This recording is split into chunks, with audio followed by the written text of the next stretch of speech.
Juin 1941. Le soleil brûlant de l'Europe de l'Est caressait la cime des arbres, mais une chaleur plus intense, une fièvre d'ambition, brûlait dans le cœur des commandants allemands. La date, le 22 juin, marquait le début de l'opération Barbarossa, l'invasion de l'Union soviétique. Ce n'était pas seulement une campagne militaire, c'était le pari final, la promesse d'un Reich de 1000 ans. L'avancée était un spectacle de puissance et de précision.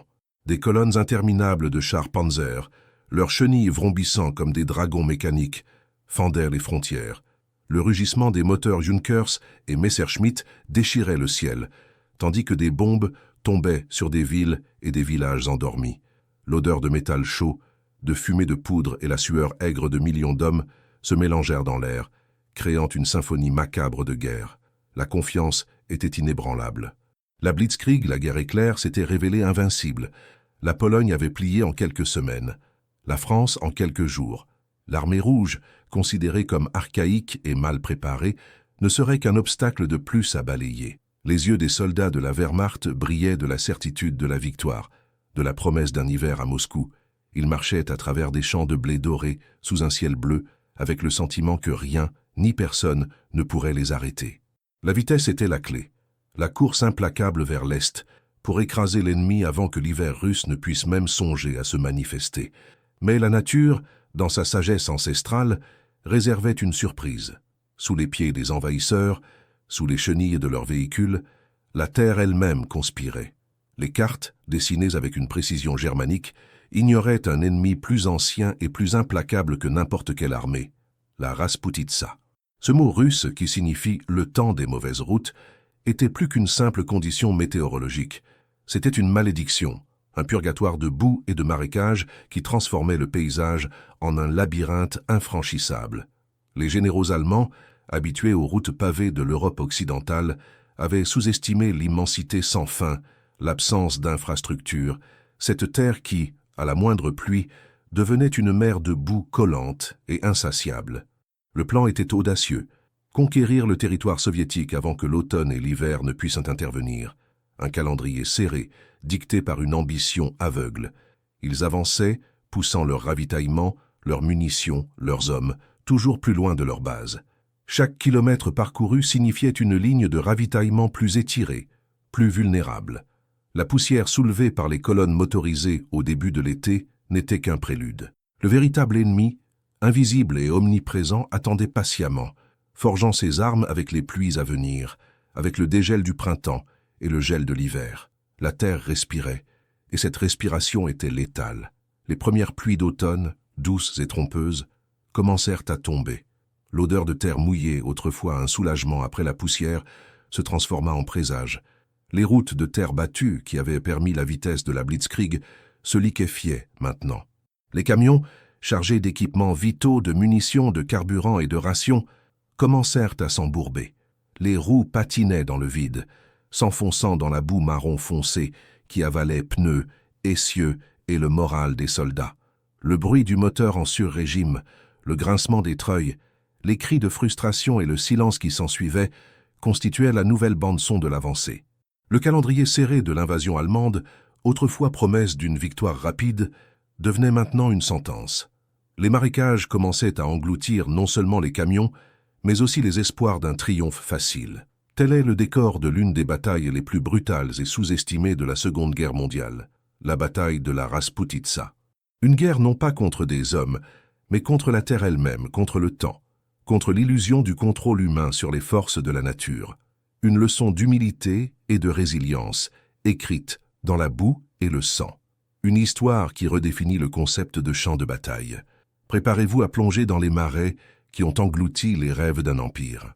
Abonnez-vous maintenant et rejoignez la Légion des historiens pour percer les secrets des batailles les plus épiques et des crises humaines les plus profondes.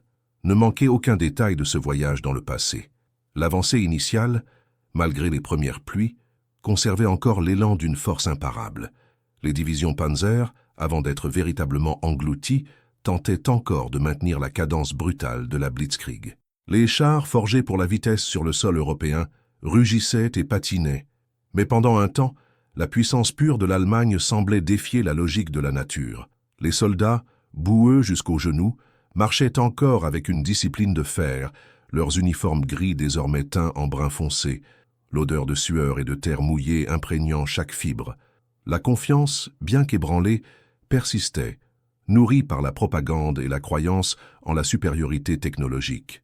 Ils étaient les maîtres de la guerre, et la terre, pensait-il, finirait par céder. Mais la terre ne céda pas. Elle riposta. Ce qui avait commencé comme de mauvaises routes se transforma en rivière de boue épaisse et collante, un marécage primordial qui s'étendait jusqu'à l'horizon. La Rasputitsa, avec sa fureur silencieuse, n'était pas un ennemi que l'on pouvait voir ou sur lequel on pouvait tirer. C'était une force omniprésente qui pénétrait chaque fissure, chaque engrenage, chaque âme. Le son des moteurs, autrefois un hymne à la puissance, devenait maintenant une plainte épuisante, une toux mécanique qui ne parvenait pas à déplacer les tonnes d'acier et de ravitaillement. Les camions, autrefois agiles, n'étaient plus que des squelettes de métal s'enfonçant lentement, leurs roues tournant à vide, mâchant la boue sans trouver de traction. Le tournant ne fut pas une bataille rangée, mais un effondrement logistique. Chaque kilomètre d'avancée coûtait des heures, des jours, des hommes. La boue n'avalait pas seulement les véhicules, mais aussi l'espoir. Les chevaux, autrefois utilisés par les Russes, étaient désormais désespérément recherchés par les Allemands pour tirer ce que les camions ne pouvaient pas. Mais même les animaux succombaient, épuisés, s'enfonçant dans la boue jusqu'au cou, les yeux exorbités de terreur. L'odeur de diesel et de graisse se mêlait à l'odeur âcre de la terre humide, de la sueur et de plus en plus des carcasses d'animaux et d'hommes qui ne résistaient pas à l'effort ou à l'épuisement. C'était un enfer, non pas de feu, mais de boue et de désespoir. Le paysage, autrefois champs et forêts, était maintenant une vaste mer brune, ponctuée de véhicules abandonnés, tels des tombes de métal rouillées. L'artillerie lourde, autrefois le point de la Blitzkrieg, restait coincée, ses roues géantes impuissantes. Les chars Panzer, fierté de l'armée, étaient transformés en îlots d'acier dans l'océan de boue, leurs chenilles incapables de trouver prise, leurs canons pointés vers un ciel gris qui semblait rire de l'arrogance humaine. Les soldats, les mains à vif à force d'essayer de pousser et de treuiller, voyaient leurs forces s'évanouir. Le froid commençait à mordre, et avec lui la boue se transformait en glace, durcissant le terrain en une prison encore plus cruelle. Le moral, qui soutenait autrefois l'élan, commença à se désintégrer. Des murmures d'enfer et de cauchemar remplaçaient les cris de Heil. L'eau, autrefois une ressource, était maintenant un ennemi, tombant sans cesse ou gelant, transformant l'avancée en supplice. Les rations diminuaient. Le carburant était gaspillé en vaines tentatives de désenliser les véhicules. Chaque nuit était plus froide, chaque jour plus humide et misérable. La promesse de Moscou avant l'hiver était désormais une blague cruelle qui résonnait dans les marais. La Rasputitsa n'était pas seulement un obstacle, c'était la guerre elle-même, un ennemi invisible et insurmontable qui transformait hommes et machines en victimes de sa fureur élémentaire. L'avancée s'arrêta. La lutte pour la survie commença.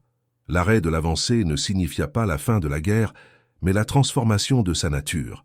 Ce qui était autrefois une course était maintenant un bourbier sanglant, un cœur de conflit où la boue et le froid étaient aussi mortels que les balles. Les soldats allemands, autrefois avides de gloire, luttaient désormais non seulement contre l'ennemi soviétique, mais contre le paysage lui-même. Chaque mètre conquis était une victoire à la Pyrrhus, payée en sueur, en sang et par l'épuisement qui rongeait l'âme. Les uniformes, déjà lourds de boue, gelaient pendant la nuit, se transformant en armure rigide et glaciale qui blessait la peau et volait la chaleur vitale. De l'autre côté, les défenseurs soviétiques, bien qu'initialement submergés, commencèrent à trouver leur force dans la terre qu'ils connaissaient si bien. Pour eux, la Rasputitsa n'était pas une malédiction, mais une alliée. Cachés dans les forêts humides et les marais denses, ils attendaient. L'odeur de tourbe mouillée et la fumée des feux improvisés annonçaient leur présence, tandis que le brouillard froid devenait un voile protecteur. Les patrouilles allemandes, perdues dans l'immensité boueuse, tombaient dans des embuscades tendues par des groupes de partisans et de soldats de l'armée rouge qui connaissaient chaque sentier, chaque flaque trompeuse. Les cris de surprise et de douleur se mêlaient au son étouffé des tirs, résonnant dans une forêt qui semblait avaler les envahisseurs. La faim et le froid devinrent des compagnons constants. Les lignes de ravitaillement allemandes, étirées à la limite et constamment attaquées, ne parvenaient plus à livrer le nécessaire. Les rations étaient rares, le carburant un luxe. L'estomac vide rongeait le moral et le froid implacable pénétrait les os, provoquant le fléau des engelures qui fauchaient doigts, pieds et vies. L'odeur de gangrène et la toux incessante se répandaient dans les abris improvisés, tandis que l'épuisement transformait des hommes robustes en ombres tremblantes. L'espoir diminuait de jour en jour, remplacé par un désespoir sombre et résigné. Les combats au corps à corps étaient brutaux, menés dans des tranchées de boue et des cratères d'obus. Couteaux, baïonnettes et crosses de fusil étaient les armes ultimes dans un enfer où la décence disparaissait. Le son métallique des chocs, les grognements d'efforts et les hurlements d'agonie composaient la bande-son d'une barbarie sans fin. La boue, autrefois un obstacle, était maintenant un élément de la bataille, glissante et traîtresse, rendant chaque mouvement difficile, aspirant bottes et énergie. Les corps tombaient, s'enfonçant lentement dans la terre humide, devenant à jamais partie intégrante du marécage. La destruction était omniprésente. Des villages incendiés, leurs structures en bois réduites en cendres et en décombres, servirent de décor à des batailles désespérées. L'odeur de fumée et de chair brûlée flottait dans l'air, mêlée à l'odeur féreuse du sang. Les civils, pris entre deux feux, subissaient l'horreur de la guerre dans sa forme la plus crue. Des femmes et des enfants, le visage marqué par la faim et la terreur, fuyaient sur des routes impraticables, traînant ce qu'ils pouvaient, leurs yeux reflétant la perte de tout. Beaucoup n'ont pas survécu, succombant au froid, à la faim ou à la violence. Les forêts, autrefois refuges, étaient devenues des cimetières silencieux, où le vent gémissait entre les arbres dénudés, portant les lamentations de ceux qui étaient partis. La propagande allemande, autrefois si efficace, se heurtait désormais à la dure réalité. Les soldats, qui croyaient auparavant à une victoire rapide, voyaient leurs camarades succomber à la maladie, à l'épuisement et à la fureur d'un ennemi qui ne cédait pas. L'impact psychologique était dévastateur. La peur de la Rasputitsa, du froid et de l'armée rouge s'infiltrait dans les esprits, corrodant la discipline et la santé mentale. Ce qui était autrefois une guerre de mouvement était maintenant une guerre d'usure, où chaque jour, chaque heure, chaque minute, la volonté de se battre était mise à l'épreuve et souvent brisée. Le calendrier de Moscou avant l'hiver n'était plus un objectif, mais un fantôme venant hanter les rêves de ceux qui osaient encore dormir. La terre russe n'avalait pas seulement les camions, elle dévorait la détermination de toute une armée. Ce qui était autrefois une avancée frénétique était maintenant un siège invisible, un piège forgé par la terre elle-même et par le temps. Les armées allemandes, autrefois avant-garde de la Blitzkrieg, se retrouvèrent isolées, non par des murailles de pierre, mais par une mer de boue, par des forêts denses et par un ennemi qui semblait jaillir du sol. L'immensité russe, autrefois un territoire à conquérir, s'était transformée en une prison sans barreaux, où chaque arbre, chaque marais, chaque brume matinale semblait conspirer contre l'envahisseur. L'odeur de pin et de terre humide, autrefois neutre, portait désormais la menace d'une embuscade, le murmure d'une mort qui pouvait venir de n'importe quelle direction. Les lignes de ravitaillement, déjà précaires, s'étirèrent jusqu'au point de rupture. Les quelques camions qui parvenaient à se traîner dans la boue étaient des cibles faciles pour les partisans soviétiques, qui opéraient comme des fantômes dans le brouillard et l'ombre des forêts. Le son de tirs lointains, l'éclat d'explosions nocturnes étaient les lamentations de convois attaqués, de rations et de munitions perdues à jamais dans la vaste obscurité. La pénurie devint une réalité brutale. La faim rongeait l'estomac des soldats, transformant des hommes robustes en spectres affamés. Le relent de vieux pain et l'eau boueuse étaient le luxe de quelques-uns, tandis que beaucoup se contentèrent d'un espoir qui diminuait chaque jour. Le froid implacable pénétrait les uniformes fins et le manque de carburant signifiait moins de chauffage, plus d'engelures, plus de gangrène. La résistance soviétique, renforcée par l'avantage du terrain et par le désespoir, devint de plus en plus audacieuse. De petites unités, opérant avec une connaissance intime de la Rasputitsa, attaquèrent les avant-postes, sabotèrent le matériel et maintenaient une pression constante. Pour les soldats allemands, chaque patrouille était une roulette russe face à l'inconnu. Le silence de la forêt était interrompu par des tirs secs, des cris étouffés et le son des baïonnettes déchirant la chair. Les atrocités étaient monnaie courante des deux côtés, nées du désespoir et de la haine. Les civils pris entre les deux armées subissaient la violence aveugle, l'horreur des représailles et de la faim.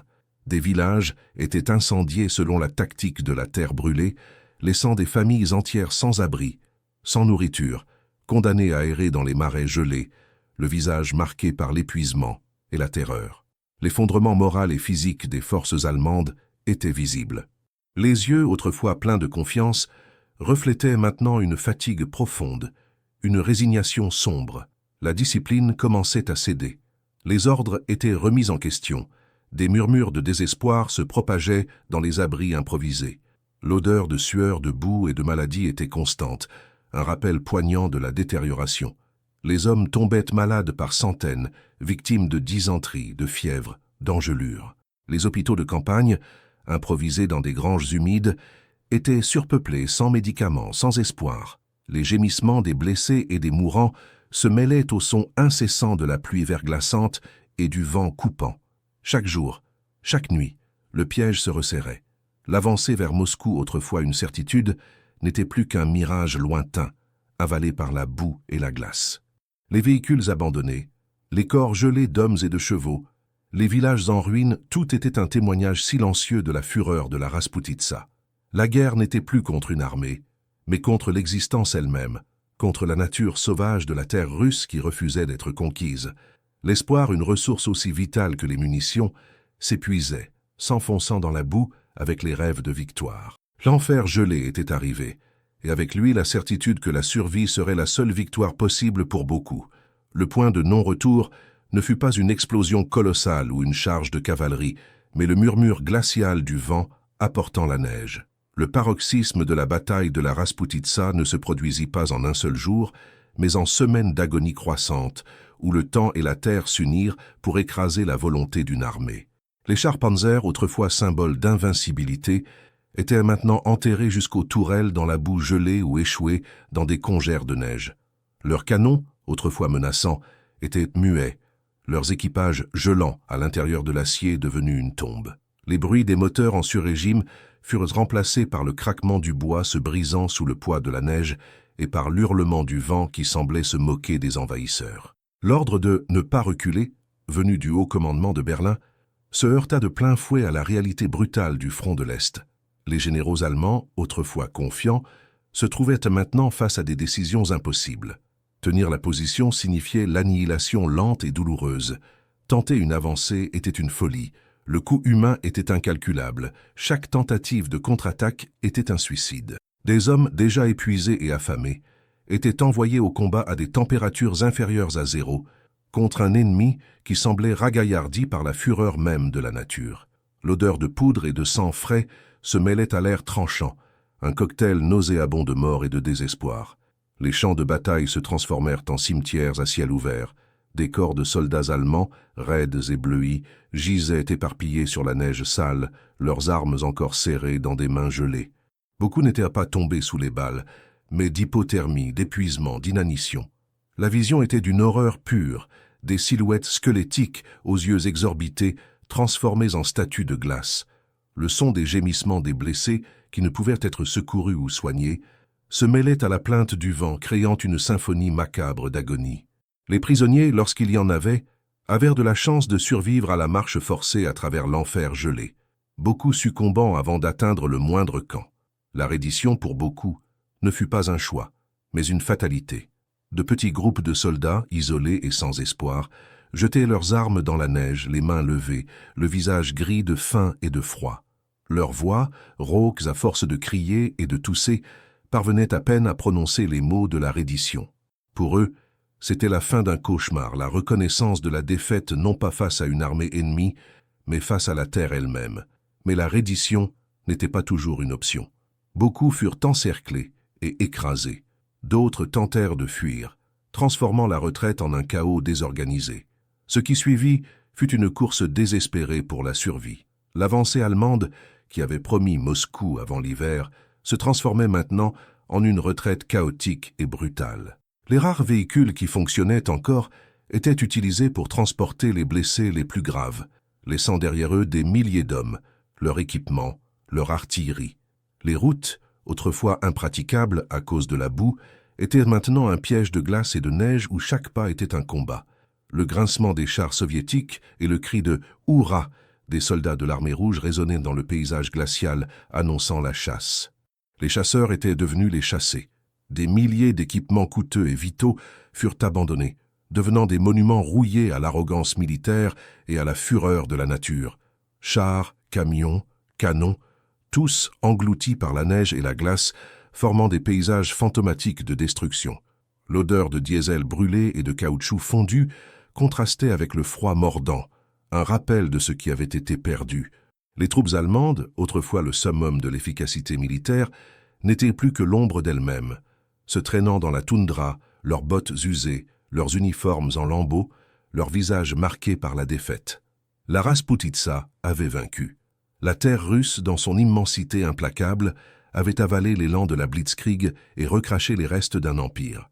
L'hiver ne faisait que commencer, et avec lui, la promesse d'une souffrance encore plus grande. Les conséquences de la bataille de la Rasputitsa résonnèrent bien au-delà des marais gelés du front de l'Est, façonnant le destin de millions de personnes et réécrivant les pages de l'histoire. Pour les survivants allemands, la retraite ne signifia pas la fin du tourment, mais le début d'une nouvelle forme de souffrance. Ceux qui n'avaient pas succombé à la faim, au froid ou aux balles soviétiques portaient des cicatrices bien plus profondes que la peau. Les corps, amaigris et affaiblis, étaient un témoignage visible de l'épreuve. Des mains et des pieds mutilés par les engelures, des yeux vides d'espoir, une toux persistante qui déchirait les poumons, la Rasputitsa avait gravé sa marque dans chaque fibre de leur être. L'odeur de la maladie, de la gangrène et du désespoir les accompagnerait pendant des années, un fantôme olfactif d'un enfer dont ils avaient été témoins. Mais les blessures les plus profondes étaient invisibles. L'impact psychologique fut dévastateur.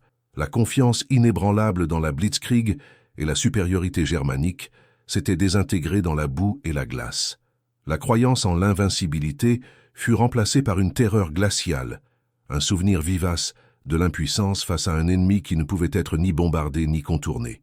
Beaucoup développèrent ce que nous appellerions aujourd'hui le trouble de stress post-traumatique, hantés par des cauchemars de boue avalant des véhicules, de camarades gelés dans la neige, de cris étouffés par le vent tranchant.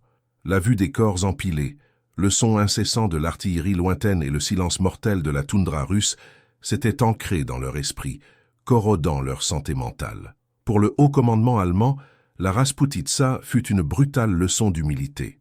L'arrogance militaire, la sous-estimation de l'ennemi, non seulement l'armée rouge mais la terre elle-même et son climat implacable, coûta cher. Les généraux, qui avaient planifié l'invasion avec des cartes détaillées de routes qui n'existaient pas ou qui se transformaient en rivières de boue, apprirent que la logistique était tout aussi cruciale que la tactique, et que la nature, dans sa fureur, était la plus redoutable des adversaires. La leçon était claire. La guerre dans l'immensité russe exigeait une compréhension profonde du terrain et une préparation à l'hiver qu'ils n'avaient tout simplement pas. L'idée d'une victoire rapide avant l'hiver devint l'épitaphe d'une stratégie ratée. Du côté soviétique, la Rasputitsa devint un symbole de résilience et de sacrifice. Pour eux, la terre n'était pas un ennemi, mais une alliée, une extension de leur propre identité. La capacité à endurer le froid, la faim et les conditions les plus défavorables, à utiliser le terrain à leur avantage et à se battre avec une détermination féroce, solidifia l'image de l'homme soviétique indomptable. Les civils, qui avaient subi des atrocités et des pertes inimaginables, firent également preuve d'une force inébranlable, résistant, se cachant et, dans de nombreux cas, prenant les armes pour défendre leur patrie. Leurs histoires de survie, d'entraide au milieu de l'horreur, sont un testament de l'inébranlable volonté humaine de persister. L'héritage historique de la bataille de la Rasputitsa est multiple. Elle a redéfini le concept de guerre totale, montrant que la lutte n'était pas seulement entre armées, mais entre nations entières, où chaque élément, le climat, le terrain, la population, devenait une arme. L'image des véhicules allemands embourbés dans la boue et gelés dans la neige est devenue emblématique, un symbole de la déroute de la Blitzkrieg et du début de la fin du rêve nazi de domination. Les mémoriaux érigés en Russie et dans d'autres pays d'Europe de l'Est honorent aujourd'hui non seulement les soldats tombés au combat, mais aussi les civils qui ont péri, rappelant à tous le coût incalculable de la guerre et la fureur de la nature. D'innombrables livres, documentaires et films comme Stalingrad ou Requiem pour un massacre, Idi i Smotri, bien que centrés sur des batailles spécifiques, capturent l'essence de la lutte contre le climat et la terre russe, perpétuant le souvenir de la Rasputitsa. Ils servent de sombres rappels d'une campagne où la boue et la glace devinrent les plus grands généraux et où l'ambition humaine se heurta à la force indomptable de la nature. L'histoire de la Rasputitsa est un avertissement, un écho constant que l'arrogance et la sous-estimation peuvent mener à la ruine, et que la résilience humaine, même face à l'enfer, peut prévaloir. Le champ de bataille n'était pas seulement une carte de ligne de front, mais un marécage qui a englouti rêves et vies, laissant un héritage de douleur, mais aussi d'un courage inoubliable.